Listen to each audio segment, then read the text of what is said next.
Here we are at the Warner Brothers film studio, and we're going to the gift shop, and they've got Starbucks over there. Here's the gift shop over here. Got lots of artwork and cups.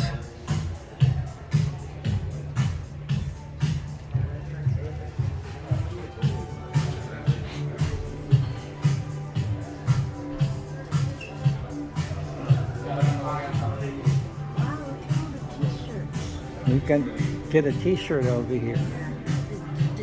They're over there. See the jacket? There is a jacket.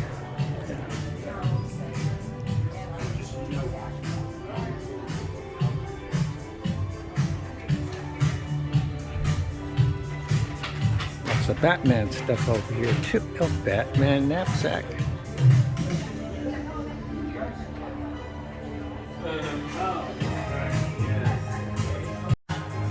We have Harry Potter stuff here too.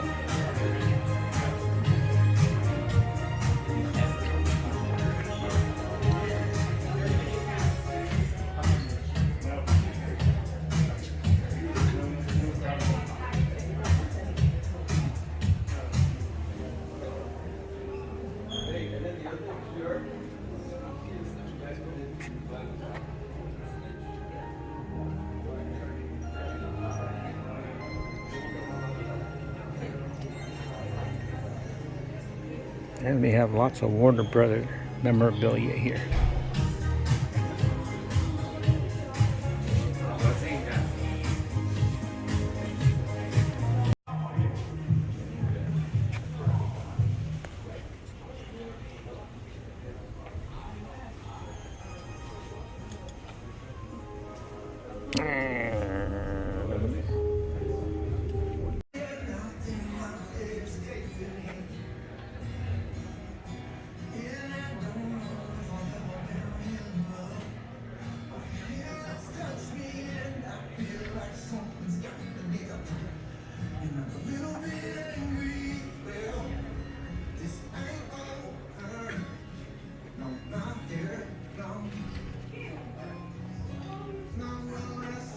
Lots of Harry Potter stuff.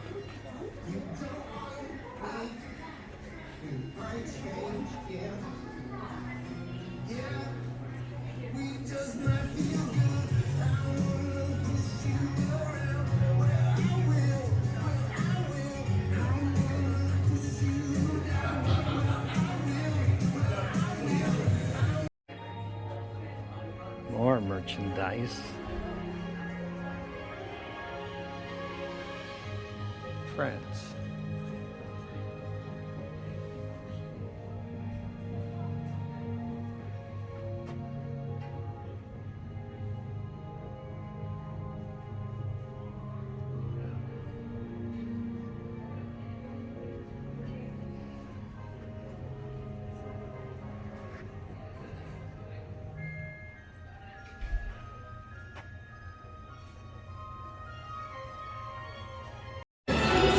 So it's a museum display first, and then the actual tour.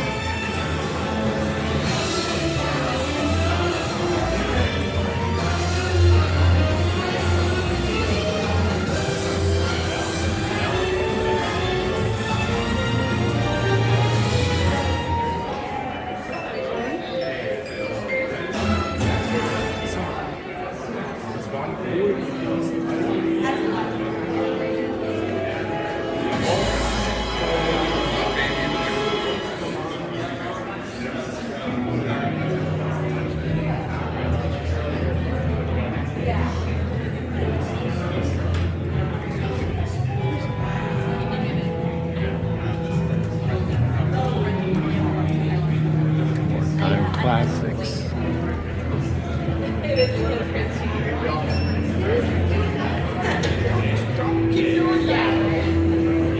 My favorite actor.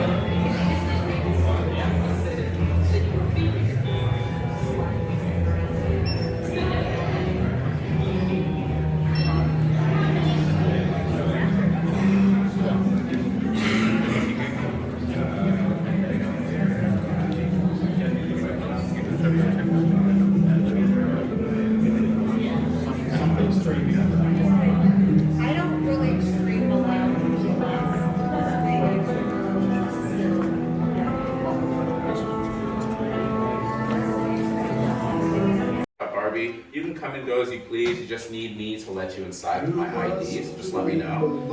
And then everybody just be back in this room at 11:15, and you can do anything you like before that. Better go Have a good back. time.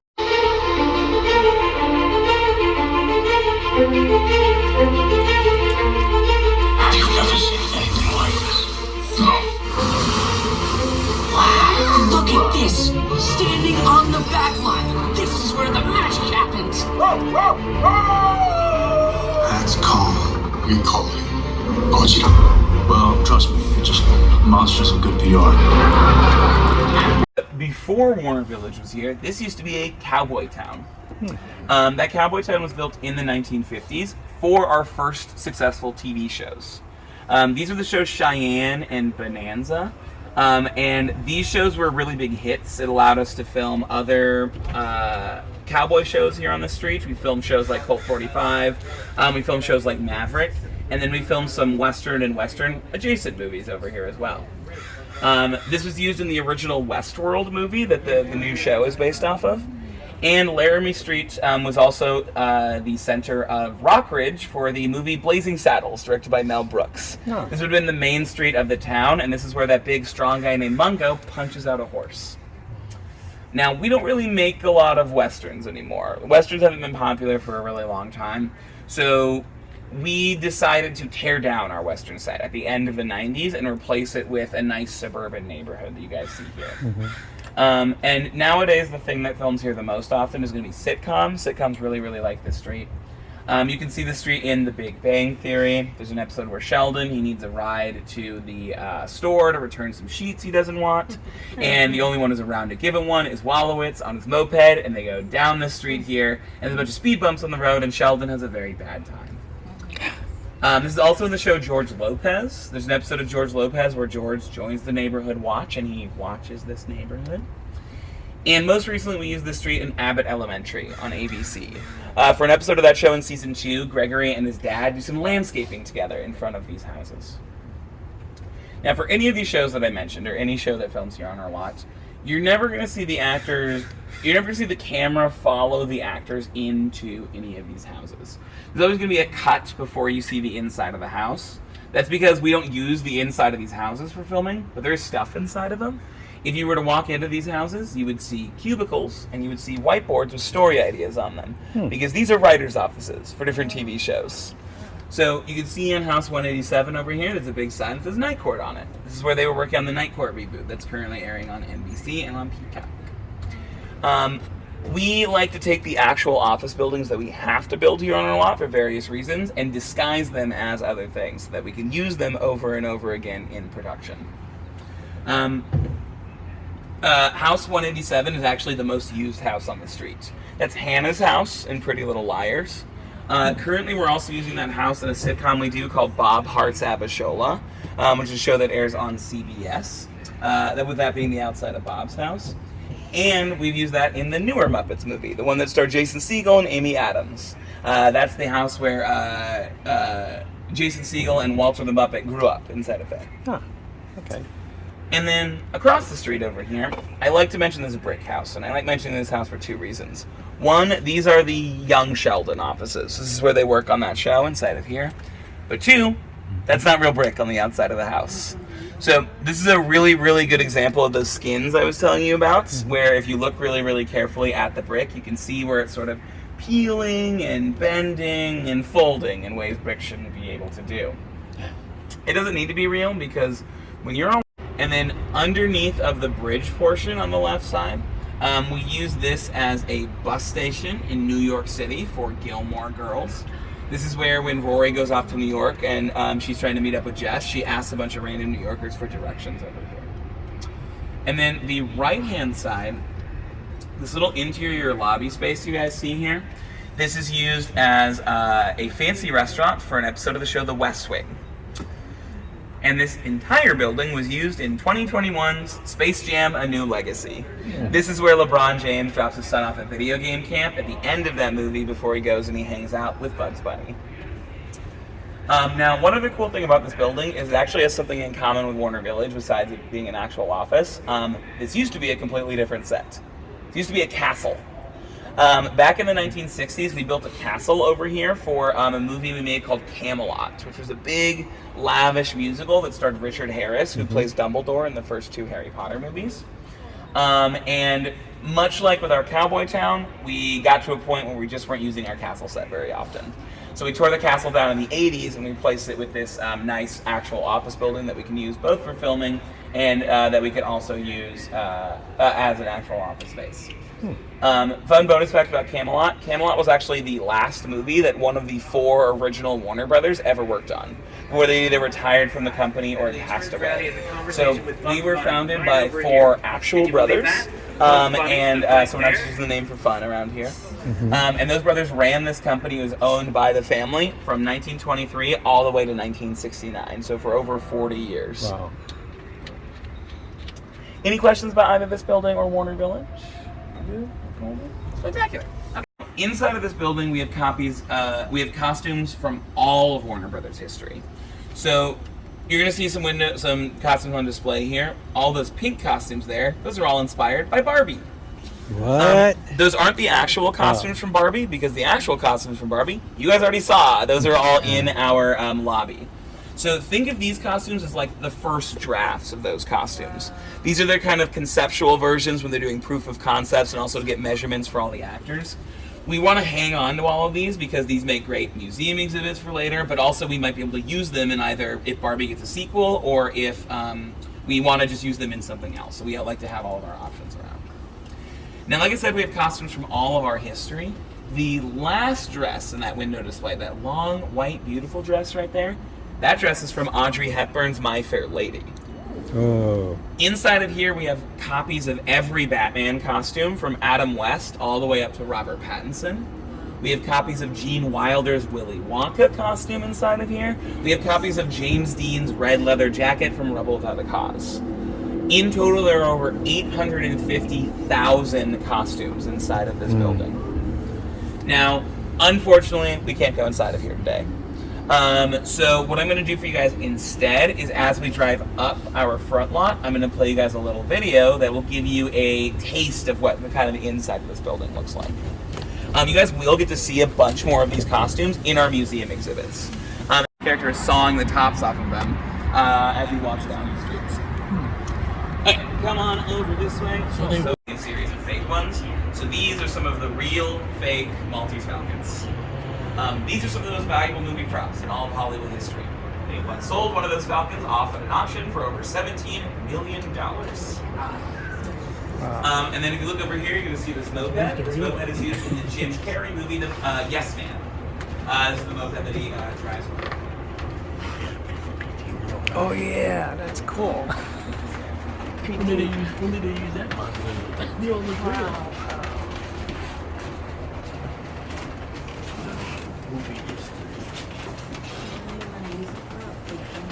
So you can see there are so many props.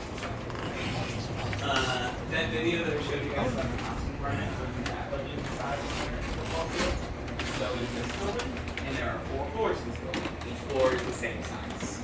We have over 500,000 different props inside of here. This is actually the largest prop house of the major studios in Hollywood. And it's so big and we have so many great props inside of here. The other studios come over here and check out props from us. So we have an open lot policy here at Warner's. That's why when I earlier was talking about Jurassic Park, that's not a Warner Brothers movie. It's all made by Universal. So they can not only film their movies here on our lot if there's room for them, if they want to, but also they can come here, they can rent out props from us, and they can rent out stuff from our costume department as well. And any studio can do that. It's not just like Universal. We even rent out props to film students. Right across the street from us, we have the New York Film Academy. Those guys can come in here. They can check out props for their various projects. The show American Horror Story, which is made by Fox, they love checking out props in here. They've actually checked out the spooky nail guy right over here. Now, a lot of the props in here are going to be organized by similar type of item, either because they're a matching set, like this kind of silver furniture set, or this gold fancy furniture set right here, or because they're all, they can all fall under one kind of unique category, like their taxidermy sections that we have right here. This helps people who are searching for records. These were acquired in like the 60s and 70s when they first came out. So now they're vintage, but when we got them, they weren't. Just because we've been around for so long, a lot of these props have kind of just aged with this place. We have fake gold bars in here. We've got bicycles. And then every now and then, for you guys to kind of see how the props are utilized in the space, we printed out a frame like this. So that way you can kind of see a prop, what it looks like in its full set, surrounded by all the other stuff that they check out. So we have this horse head sculpture right over here, which is right here in this scene from The Hangover Part 3. We also have props that are inside of here from Warner Brothers movies and TV shows that didn't film on this lot, in this state, or even in this country. If it's a Warner Brothers show or movie, there's a chance that their props can end up inside of this building, no matter where they filmed anywhere in the world. So all these pink flamingos you see in here, these are all from a TV show called Jane the Virgin. Jane the Virgin only actually filmed one episode here on our lot, and it was filmed actually back in that last cabin in the jungle. But the rest of the show, where these flamingos were set up, was not here. That was all set up in the American South and then up in Canada. That's where we shot most of the show. But it's our show, so the props ended up here in our prop house. We'll start coming into this room. So this room behind me is the presidential room. So before we get too deep in here, guitars. Whoa. So these cats you're gonna see right here, these were all built for a TV show. Those are the cats that play in the These are built for a TV show called Call Me Cat, which is a sitcom that starred Mayim Bialik. It's a show about a woman who opens up a cat cafe. In the back of this setup, this is all used in the West Wing. This is a frame from the West Wing. This is what the complete set looks like, with everything kind of set up in the rug, the windows, the foldable segments. Over here, we also have these backdrops you can see back here. These are designed to create the illusion that a set like that we would build in a soundstage. This is the German ritual. German would be Clint Eastwood's final film. So he was already in here.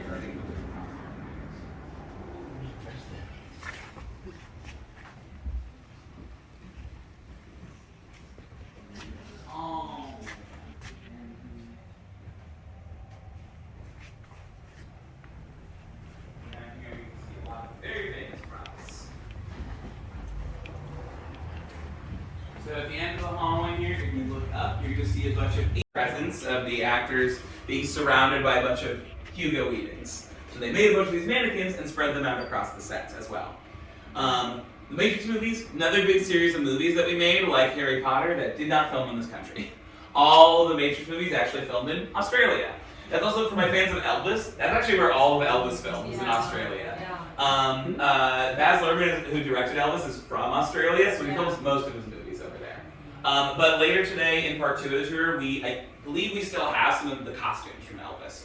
So you can see some of those. Yeah. Below that, we have these suits of samurai armor here. These are from The Last Samurai with Tom Cruise. These were also used in a movie that came out earlier this year. These are in John Wick Chapter 4.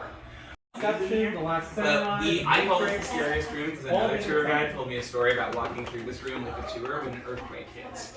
So having all those chandeliers above their heads shaking and moving around, very here in the prop house is stuff that there's not really risk of these chandeliers falling down, so all these are bolted and reinforced into the ceiling. That's because a lot of them are very expensive and a lot of them are very fragile, so we don't risk them falling. In fact, there's this blue glass chandelier that's over here, and there's a matching green one that's over this way. Those are both our Tiffany chandeliers because they are made of the real Tiffany glass, and making them fragile and expensive.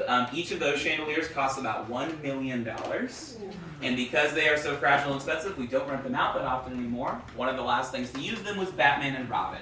Those are in the museum, the Mr. Freeze props. And then how many props continue beyond what you can see and are on all the different floors inside of here. We're only seeing a small fraction of this today. You guys are already seeing there's so much stuff. Now we often have to remove props from rotation. Sometimes it's good because they're like the Tiffany chandeliers where it's just too hard to move them around anymore. Sometimes we also take props out of rotation because they're too famous, they're too iconic, so we can't reuse them over and over and over again. For a lot of those props, we take those over to the archive, which is a location over by the Burbank Airport. That's where we have a lot of the prop cars. That's where we keep all of our Batmobiles. They have some of the mystery machines from the live-action Scooby-Doo movies over there. They also have some cars from Mad Max Fury Road. They have all sorts of fun stuff over there. One of the other things that's cool, I've been there once, and they have this really big freezer that's full of puppets. A lot of the puppets that are there are the puppets from Gremlins, and they have all the claymation puppets from A Corpse Bride stored inside of there, all saved and preserved in this big freezer. We also will remove a prop from rotation if there aren't a lot of pieces left from that original set. So there's a lamp that's right over here that has a sign on it that says we don't rent it out anymore because it was in Casablanca. There aren't a lot of set pieces left from Casablanca. In fact, there's so few left that we just don't want to rent them out anymore because all of Hollywood used to be pretty bad about preserving things before like the 1950s. So there's a lot of Hollywood history that's been kind of lost over time. So we're just making sure we ensure that we preserve and keep what we still have. Below that, you're going to see this piano over here. This piano is also in Casablanca, but not the movie. They tried to make a TV show version of Casablanca in the 50s that only lasted one season. This is the piano from that. We do still have the original Casablanca piano, but currently we've loaned it out to the Academy Museum. So if you go over there, you see the Casablanca exhibit. That's where we have a lot of the other props from the movie. We'll go this way. We'll get on your way, Jack. And it goes on and on. It goes 100 yards long. And Over here, we're going to have a second leg lamp. This one's actually working. We also check out props to all sorts of different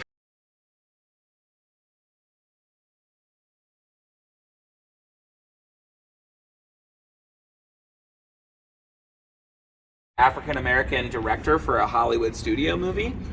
We also did some of Who's Afraid of Virginia Woolf in here, My Fair Lady.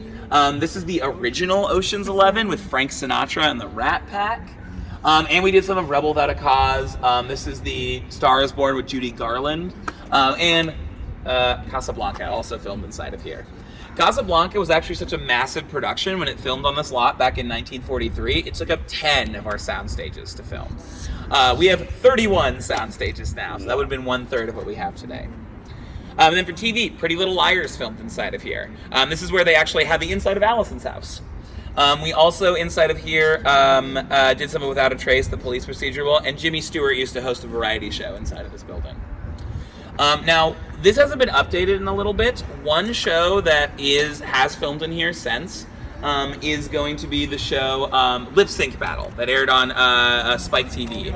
So this is where Tom Holland danced to Umbrella on that show. And it's also where, when Channing Tatum was going up against his wife on that show, Beyonce showed up. Beyonce was inside of this soundstage right here. So we also do a variety of types of stuff like reality shows, singing competitions, all that kind of stuff also gets done here on our lots. So the inside of the soundstage is going to be one of the areas we can't take any photos and can't take any video today. But you guys can take all the photos of everything out here. Sheldon. This is River City, Iowa, from the classic musical The Music Man. This is Salinas, California, from the film East of Eden. And we've turned this street into a Caribbean village for a show we made on HBO Max called Our Flag Means Death, which is a pirate show that we do here. This is also half of the small town from my favorite movie that filmed on the Warner Brothers lot, which is Gremlins. This is half of Kingston Falls from Gremlins, and the other half of Kingston Falls is on Universal's lot. And Universal has a lot that looks almost identical to this, to the point that we can use them interchangeably with each other, and you guys can't tell they're two different places. We're gonna hop out in this project that either filmed inside of the house or in front of it. So this house behind me we call the Seaver House. This is the Seaver family home for the sitcom Growing Pains. On that show is where Leonardo DiCaprio got his start as an actor. And then, is anyone here a fan of The Last of Us on HBO? Mm-hmm. So if you've seen The Last of Us, another actress who is in that got her start on that show too. The actress Ashley Johnson, who voices Ellie in the video game The Last of Us is based off of, and plays Ellie's mom in the TV show. This house is also in Gremlins. This is Mrs. Deagle's house in Gremlins. She's the lady who has the chair that helps her get up and down the stairs that the Gremlins make go super fast, and it launches her out of those second-story windows and into the street outside. Now, my other favorite thing that filmed inside of this house is a movie we did here called Deadly Friend. And Deadly Friend's a horror movie made by Wes Craven. He made Nightmare on Elm Street and the Scream franchise. Deadly Friend is neither of those. It's not very good. But there's one scene in the movie that filmed inside of here that's very, very funny. The movie is about a little girl who turns into a killer robot, and there's one scene where she picks up a basketball, and she uses her super robot strength to throw that basketball at a lady's head so hard that the lady's head explodes.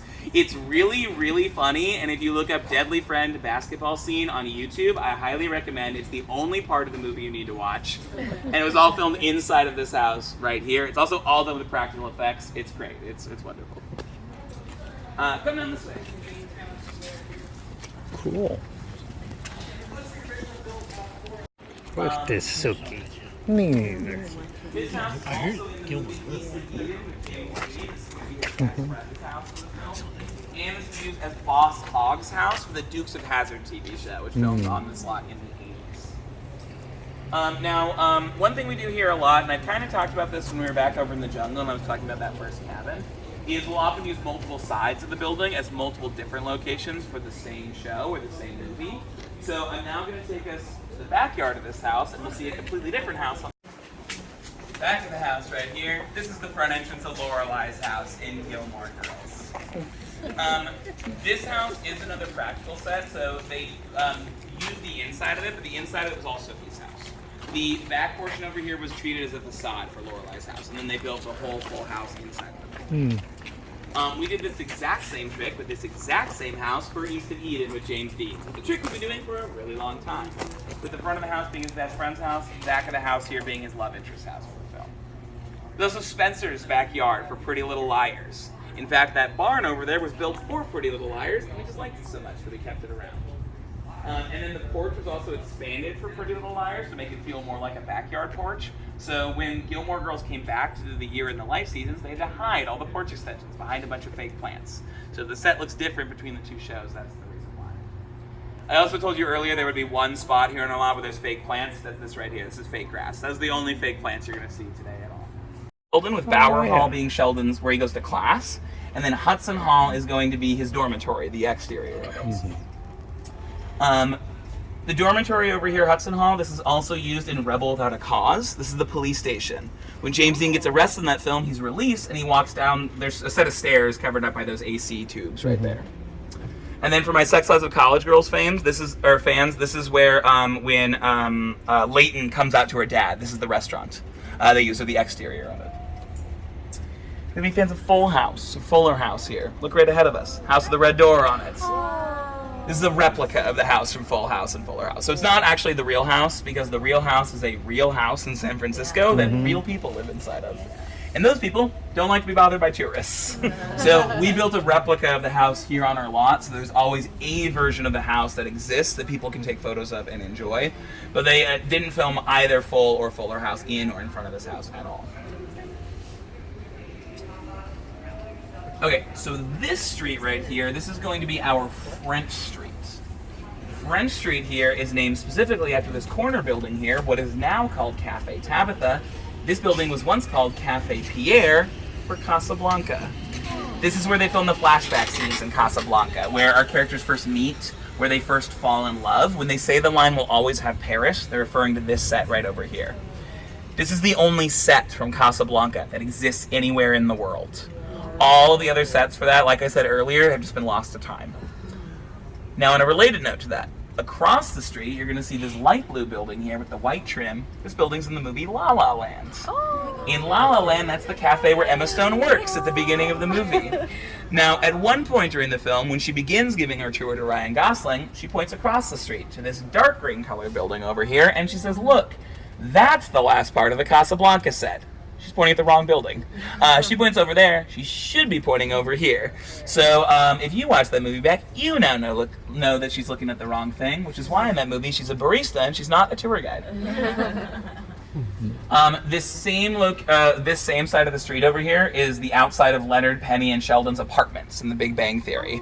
So anytime you saw them walking outside of their apartment building at night, usually, they were right out here on this sidewalk. There's also an episode where Sheldon has a bunch of hot dogs in his back pocket and he's chased down the street by a Rottweiler. That was on this street as well. And then the La La Land set over here, this is used in the season 3 finale of the TV show You. This was turned into a bakery in Paris. And it was originally built to be a toy store. We originally built the set as a toy store for a movie we made called Small Soldiers. Small Soldiers is directed by a guy named Joe Dante, who went on to direct Gremlins. Yeah! All comes back to Gremlins. Yeah, if you come and do another tour, you won't have a tour guide who likes Gremlins as much as I have. And then if you guys look over here to the right, you're going to see a fountain. That's the Fred's fountain. That's the real fountain from the opening of the show. Now, this is the real fountain, but if you're a big fan of the show, the background is going to look different than it did, because this, while it is the real fountain, not the original location of the fountain. We moved this fountain over, not in New York. It actually, none of Friends filmed in New York. Nope, nothing with the actors did, at least. We originally had this fountain in a place called the Warner Ranch, which is half a mile from here. We had to sell the Warner Ranch in 2019, and we wanted to make sure we kept this fountain in the Warner Brothers family. So we put this on a truck, and we moved it over here, and this is where it lives now. Now, when we moved it, we picked a really good spot to move it to, because this is Central Park for Friends. Because again, none of it filmed in New York. So this big grassy area right over here, this is where Ross plays rugby, and he goes Red Ross. He gets all angry and then gets very, very injured. The other side of the fountain, which you guys will be able to see in a little bit, that's going to be where Phoebe and Rachel go running, and Phoebe does that weird run, and Rachel runs into a police horse. Now right over here, folks, we're going to see our Chicago Street. Chicago Street currently being used as the streets of Philadelphia for Abbott Elementary. Here's the outside of the elementary school for the show. Now, this whole set right here is just a facade that we just kind of stuck on top of another set of facades. The buildings that are behind Abbott there, those sort of gray Art Deco buildings, those are Gotham Hall of Records for Batman Returns. That's where Danny DeVito as the Penguin goes to look up his real name and his real identity. And then Batman drives around this corner here. He stops, he spies on him, and then he keeps going this way. For every single Batman movie, they actually make real Batmobiles that are all actual drivable cars. When we get to part 3 of your tour, we have some Batmobiles on display for you guys. Right now, we have Michael Keaton's Batmobile, and we have Robert Pattinson's Batmobile from the movie that came out last year. So you get to see all of those. And just remember, they are real drivable cars that real people can drive. You guys can't drive them, but other people can. So the other thing I really like showing off with this set here, look through these doors over here, folks, as we drive by. You're going to see a hallway. That hallway's fake. That's a 2-dimensional image. So this works just like those backdrops I was showing you guys in the prop house, but this is one of the hallway versions of these. If you wanted to try and walk down that hallway, you'd walk about 10 steps and then smack your face into a wall. And then this street right here is our New York Street. New York Street here has actually been turned into cities all over the world, because this was once turned into downtown dystopian future Los Angeles for Ridley Scott's Blade Runner. In Blade Runner, you can watch Harrison Ford get chased down the sidewalk here on the left by a replicant who then tries to grab him and poke out his eyes at the end of the street. We also turned this whole street here into Tokyo for the movie The Last Samurai with Tom Cruise. And the sets they built on the street to turn it into Tokyo were so massive and so intensive and detailed, it took them 3 months to build them. And you see the final product in less than 5 minutes of the movie. Oh my god.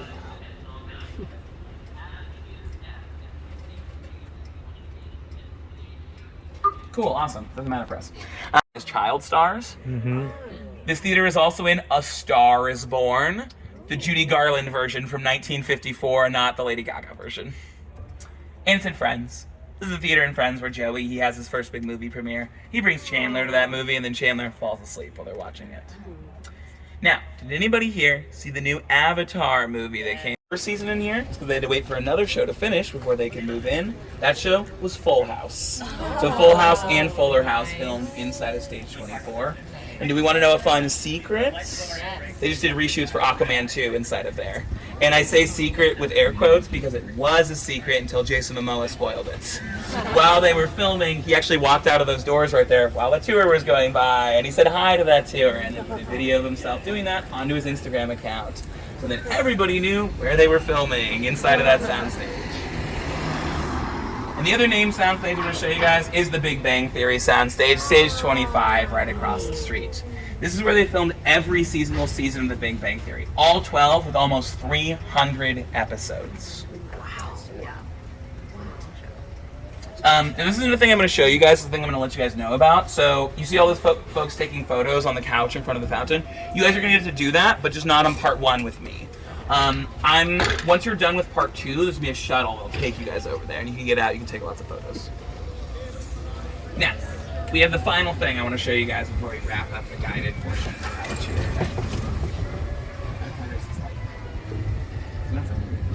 Anyway, We're going to be driving back over here. It's going to be on the back of stage 26, which is one of our other named sound stages. It's the 2.5 Men sound stage. So you can see the plaque out there commemorating it as such. This is where they filmed all of Charlie's house and all the Malibu sets inside this building. But the main thing I want to show you guys, you see these windows that are here? See these archways? All painted onto the side of the building. So this is a third and final version of those backdrops, but it's one of the hand-painted ones. And if anyone here wants to experience the effect of a filmmaker using a set like this, point your phone cameras at this wall as we drive by, and it looks more 3D to the eyes of your cameras than it does to your regular human eyes. Wow. Amazing. That is so cool. I always like to describe this as what Wile E. Coyote would try and do to trick the Roadrunner in Looney Tunes, except for us it works a whole lot better than it ever did for him. I had to turn my microphone off here for just a second, folks.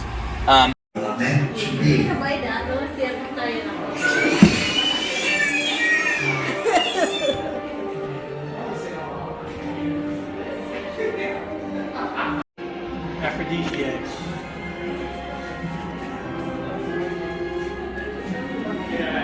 Yeah, no.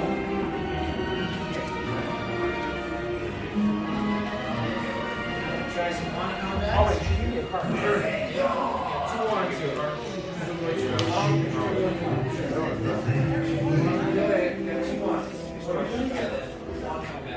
Oh, sure.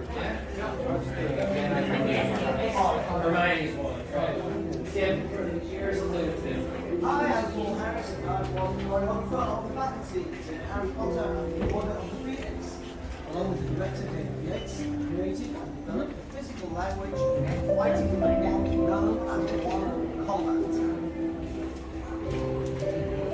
So now let's try move number 1.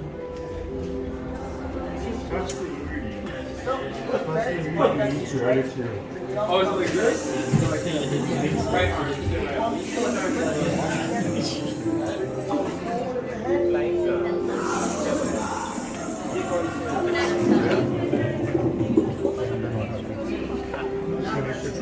Turn.